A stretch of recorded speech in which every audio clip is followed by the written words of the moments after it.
महाराष्ट्र शासनाकडून महापालिका निवडणुकीतील विजयी उमेदवारांचे गॅजेट प्रसिद्ध झाल्यानंतर आता महापालिकेतील गटनेता निवडीसाठी राजकीय हालचालींना वेग आला आहे। निवडणुका संपल्यानंतर सभागृहात पक्षाची भूमिका प्रभावीपणे मांडण्याकरिता प्रत्येक पक्षाकडून गटनेत्याची निवड केली जाते।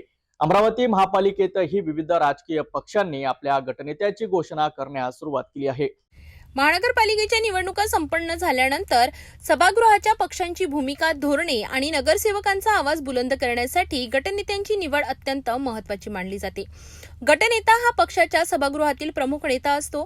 पक्षातील सर्व नगरसेवकांचे समन्वय साधणे, धोरणात्मक निर्णय घेणे तसेच सभागृहात पक्षाच्या हिताचे निर्णय मांडणे ही जबाबदारी गटनेत्यावर असते। साधारणतः पक्षातील सर्व नगरसेवकांच्या एकमताने गटनेता निवडला जातो।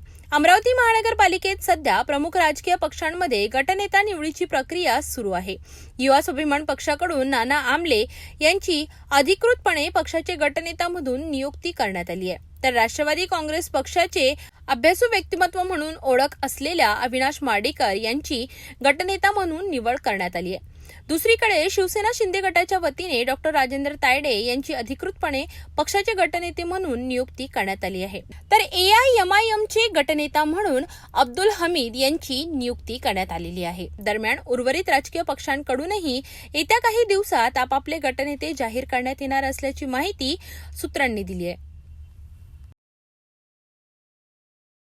एकूणच महापालिकेच्या सभागृहातील आगामी राजकारणाच्या दृष्टीने गटनेता निवड अत्यंत महत्त्वाची ठरणार असून उर्वरित पक्ष कोणाला संधी देणार याकडे सर्वांचं लक्ष लागलं आहे। अमरावतीतील महापालिकेच्या राजकारणाला आता वेग येताना दिसत आहे।